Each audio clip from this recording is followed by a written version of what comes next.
먼저 두 가지 점에 대해서 말씀드리겠습니다. 개헌 선포에 대한 법원의 사법심사 대상성과 그리고 사법심사 대상성 이외의 쟁점에 대한 헌재 결정의 문제점과 이 사건에서의 원형이 부당함에 대해서 말씀드리겠습니다. 먼저 근대 입헌주의 헌법에서는 몽테스키에는 입법, 행정, 사법의 상권 분립 원리를 주장한 바 있는데 미국 헌법은 이를 토대로 해서 인류 역사상 처음으로 대통령제를 창설하고 대통령의 권한, 의회의 권한과 역할의 상호관계 그리고 사법부의 기능과 역할을 규정하여 오늘에 이르고 있습니다. 우리 헌법의 대통령제 또한 이와 같은 원리에 입각해서 제도를 도입하여 현행 헌법에 이르고 있습니다. 미국 헌법의 기초자들은 미국 선조들이 청교도가 102명이 종교자유의 박해로 인해서 신대륙에 와서 새로운 나라를 구성함에 건국에 있어서 신대륙에 있어서 군림하는 구대륙에서 군림하는 왕을 배제하고 로마 공화정에 있어의 통령의 제도를 모범으로 하고 그리고 원로원의 의회와 그리고 종신법관으로 구성된 사법부의 독립을 강조하는 대통령제를 창설했습니다. 이 미국 헌법의 대통령제는 미국은 올해가 250주년이지만 나라의 건국은 250주년에 불과하지만 이 대통령제의 헌법은 237년이 되었습니다. 우리나라는 1948년 재헌헌법을 제정한 이래 78년이 이르고 있습니다. 이 대통령제는 여기 지금 피고인 대통령께서는 우리나라 20대 대통령이시지만 트럼프 대통령은 47대 대통령으로 있습니다. 이처럼 대통령제에 관한 한 미국은 역사가 깊고 그 경험과 지식을 많이 가지고 있습니다. 이 사건 12.3 비상계엄은 대통령이 헌법 수호자로서 헌법 77조에 따라 선포한 것인데 이에 대해서 내란죄와 직권남용 권리 행사 방해죄의 혐의로 기소된 것으로 헌법상 권력분립의 원칙, 대통령의 헌법상 지위와 헌법 수호자의 권한, 대의민주주의에 있어서의 대통령과 의회 권한 및 견제와 균형의 관계, 독립한 사법부의 역할과 기능 및 그 한계에 비추어 과연 법원의 사법심사의 대상이 될 수 있는지가 특히 문제가 됩니다. 역대 헌법상의 계엄 선포에 관해서 살펴보면 그리고 그에 대한 법원의 사법심사를 살펴보겠습니다. 제1공화국 헌법은 헌법 제64조에서 대통령에게 비상대권으로 계엄 선포권을 부여하고 있습니다. 구체적인 것은 계엄법으로 규율하고 있는데 현행 헌법 77조의 대통령의 계엄 선포권과 그 비상대권으로서의 성격, 발동 요건과 절차, 국회의 사후 통제 등 거의 같은 내용으로 규율하고 있습니다. 1공화국 헌법 당시에 제주 4.3 사건과 관련해서 이승만 대통령은 1948년 11월 19일 제주 지역 일원에 비상계엄을 선포한 바 있습니다. 이에 대해서 법원은 사법심사를 한 바가 없습니다. 제2공화국 헌법은 내각 책임자로서 대통령에게 내각 책임자에도 불구하고 대통령에게 비상대권인 계엄 선포권을 부여하고 있고 구체적인 규율은 계엄법에 따라 하도록 하고 있습니다. 그런데 대통령의 계엄 선포가 사법심사에 된 바는 역시 없었습니다. 그리고 제3공화국 헌법에서 현행 헌법에 이르기까지 1962년 12월 26일 5차 개정 헌법 75조에서 대통령의 계엄 선포권을 규정한 이래 현행 헌법에 이르고 있는데 같은 내용으로 규정하고 있습니다. 계엄 선포에 관한 최초 판결은 1964년 7월 21일에 선고됐는데 6.3 데모 사태 때 대통령이 1964년 6월 3일 서울 지역 일원에 선포한 비상계엄에 대한 것입니다. 이에 대해서 대법원은 64년 3월 이후에 점정한 데모로 민심이 불안했고 63 데모로 인해서 서울시 지역 치안이 극도로 곤란하여 이러한 비상계엄의 선포는 당연히 무효라고 볼 수 없다라고 판단하고 당연무효로 판단할 수 없는 계엄에 대해서는 그 선포가 옳고 그른 것은 국회에서 판단할 사항이고 법원에서 판단할 수 없다고 판시했습니다. 한 바 있습니다. 그리고 79년에는 박정희 대통령의 서거로 인해서 최규하 대통령 관한 대행이 10월 27일 04시를 기해서 제주도를 제외한 전국 일원에 선포한 비상계엄에 대한 판단입니다.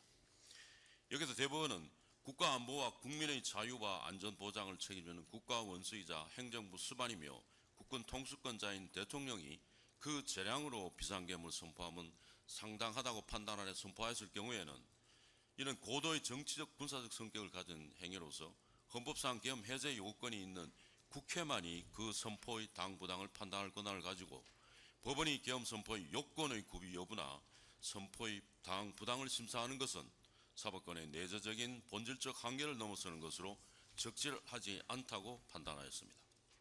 그 이후에 1982년에도 계엄법 위반, 국가보안법 위반, 그리고 집회 시위에 관한 법률 위반으로 기소된 피고인이 비상계엄이 요건 없이 선포되어 무효임이기 때문에 처벌할 수 없다고 위법이라고 주장한 것에 대해서 대법원은 64년도 판결을 인용하면서 계엄 선포 요건의 전부는 역시 사법심사의 대상이지 못하는 것으로 유효없다고 판단한 바 있습니다.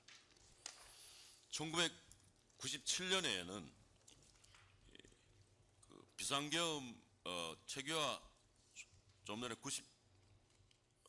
79년에 판결에서 나온 대통령 서거로 박정희 대통령 서거로 인한 비상계엄 선포가 제주를 제외한 비상계엄이 선포된 상황 하에서 전두환 전 대통령이 당시 국군보안사령관 겸 계엄사령부 합동수사본부장의 지휘에서 그리고 노태우 전 대통령이 당시 구사단장 등 군부 인사들이 일으킨 군사 쿠데타로 소위 12.12 군사반란 사건과 5.18 내란 사건으로 기소된 사건에서 먼저 대법원은 대통령의 비상계엄 선포나 확대 행위는 종전의 판결과 같이 일견 헌법과 누구나 보아서 헌법과 법률에 위반돼 명백히 인정될 수 있는 등 특별한 사정이 아닌 이상 그 계엄 선포 요건 구비나 선포의 당부당을 판단할 권한은 사법부에 없다는 판시를 그동안의 대법원 판결을 확인하면서 나아가 이 사건 내란 사건 이른바 신군부의 내란 사건과 같이 비상계엄의 선포나 확대가 국헌문란의 목적을 달성하기 위하여 행하여진 경우 법원은 그 자체가 범죄 행위에 해당되는지에 관하여서는 심사할 수 있다고 판시한 바 있습니다. 그런데 이 대법원의 이 후자의 판시 판단 부분은 대통령의 비상계엄 선포 확대 행위에 대한 판시로 형식적으로는 보이나 이것은 최 대통령, 당시 대통령인 최규하 대통령에 대하여 내란죄가 성립하는 것을 판단한 판지가 아닙니다. 그 이유는 다음과 같습니다. 첫 번째로 이 판례의 취지를 살펴보면 이 사건은 국헌문화를 목적을 가진 자 그리고 피고인들 신군부가 그러한 목적이 없는 자 최규하 대통령을 이용하여 내란죄를 실행하였다고 판시하였습니다. 구체적으로는 피고인들이 최 대통령과 국무위원을 강압하여 선포하게 그 계엄 선포를 확대하도록 선포하게 하였다고 판단하였습니다. 그리고 헌법기관인 국무총리와 국무회의의 권능 행사를 강압에 의해서 사실상 불가능하게 한 것이기 때문에 국헌문란에 해당한다고 판시하고 신군부 인사 피고인들이 국가보위 비상대책위원회를 설치하여 헌법기관인 행정각부와 대통령을 무력화시키는 것은 행정에 관한 대통령과 국무회의의 권능 행사를 강압에 의하여 사실상 불가능하게 한 것이므로 역시 국헌문란에 해당하여 이 신군부 피고인들에 대하여 내란죄가 성립한다고 판단한 것입니다.